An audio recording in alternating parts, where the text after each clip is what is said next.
dengan Ibu Yasmi? Iya, benar. Oh iya, baik, perkenalkan, nama saya Muhammad Abdul Dimyati dari Prodi S1 Ilmu Keperawatan Fakultas Ilmu Kesehatan Universitas Muhammadiyah Magelang yang berjaga pada shift malam hari ini. Di sini saya akan memberikan pendidikan kesehatan tentang KB kepada Ibu yang bertujuan untuk mengetahui jenis-jenis KB apa yang cocok untuk Ibu gunakan dan apa saja dampak-dampak apabila Ibu menggunakan salah satu jenis-jenis KB itu. Kira-kira nanti saya akan menghabiskan waktu sekitar 5-10 menit. Apakah Ibu bersedia? Iya, bersedia. Baik, langsung saja. Untuk Penkes KB, apakah Ibu sudah tahu apa itu KB, Ibu? Kurang paham, Mas.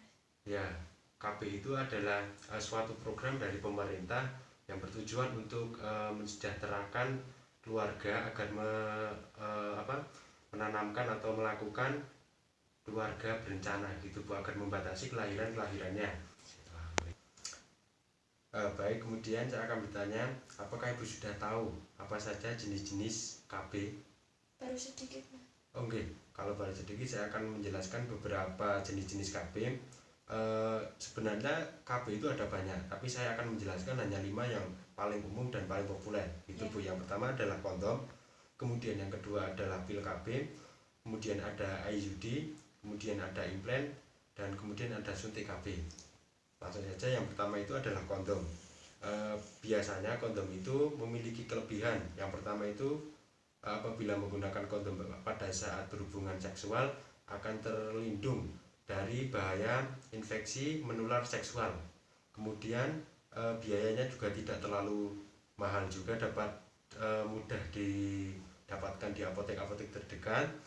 Kemudian kekurangan dari kondom sendiri adalah yang pertama itu mudah lepas, kemudian dapat alergi atau dapat, kalau tidak cocok itu akan alergi alat vitalnya, kemudian bisa juga bocor gitu Bu.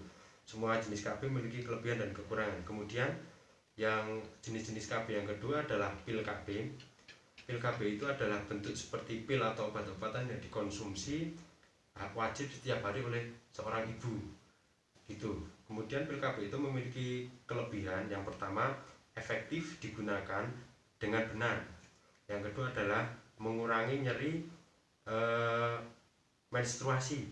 Kemudian dari kekurangannya sendiri adalah peminuman atau produksi pil KB ini harus rutin, setiap hari harus diminum. Kemudian tidak melindungi dari infeksi menular seksual. Dan yang terakhir adalah menyebabkan jerawat. Dapat juga, kalau pil ini dapat juga menyebabkan kegemukan gitu. Kemudian yang ketiga adalah IUD. Langsung saja, kelebihan dari IUD adalah biasanya IUD ini bisa digunakan jangka panjang sekitar 10 tahun, kemudian sangat efektif. Dan kalau di Indonesia ini IUD dipilih oleh banyak masyarakat. Kemudian kekurangan dari IUD adalah yang pertama itu pendarahan, dan kedua jelas itu ada kegemukan atau kelebihan berat badan, dan tidak mengurangi gairah seksual ibu.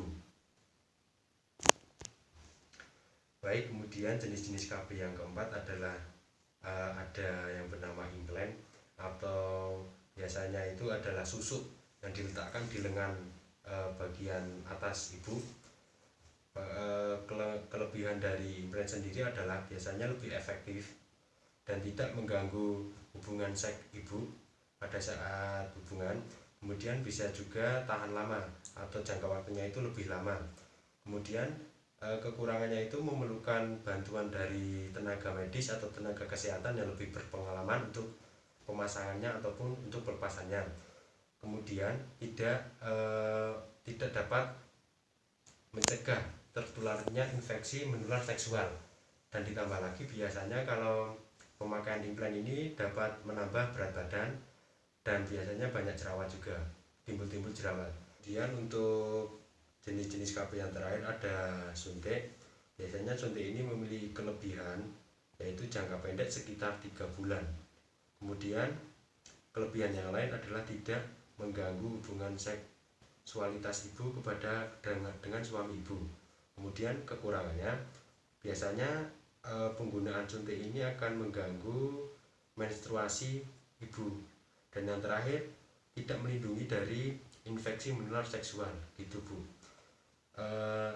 Untuk pembelian jenis-jenis KB ini sudah selesai, apakah mungkin Ibu ada pertanyaan? Ya, saya mau bertanya Mas, untuk jenis KB yang cocok untuk saya itu apa ya Mas? Jadi gini Bu, kalau Ibu menginginkan jenis-jenis KB yang jangkanya itu tidak terlalu panjang atau terbilang pendek, Ibu bisa menggunakan suntik KB.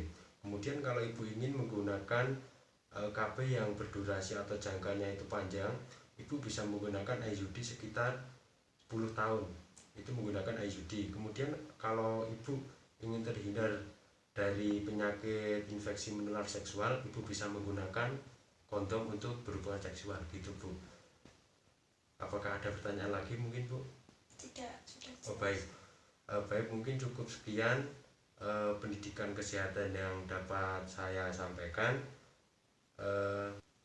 Baik, terima kasih atas waktunya Ibu dan perhatiannya Ibu. Saya akan kembali ke ruang perawat. Mungkin kalau Ibu nanti ada keperluan lain bisa memanggil saya di ruang perawat. Sebelum saya pergi ke ruang perawat, saya akan mendoakan Ibu agar Ibu cepat sembuh dan Ibu bisa mengamini. Ya. Bismillahirrahmanirrahim. Allahumma rabbana si atibil ba'sa isfi anta safi la sifa'a illa sifa'uka sifa'a la yughadiru saqama. Amin. Mungkin nanti sekitar 3 sampai 4 jam saya akan kembali sini. Kalau tidak, saya mungkin ada rekan saya yang akan ke sini untuk mengontrol keadaan Ibu lebih lanjut gitu ya Bu. Ya. Mungkin cukup sekian Bu. Monggo Bu. Ya, terima kasih. Assalamualaikum. Waalaikumsalam.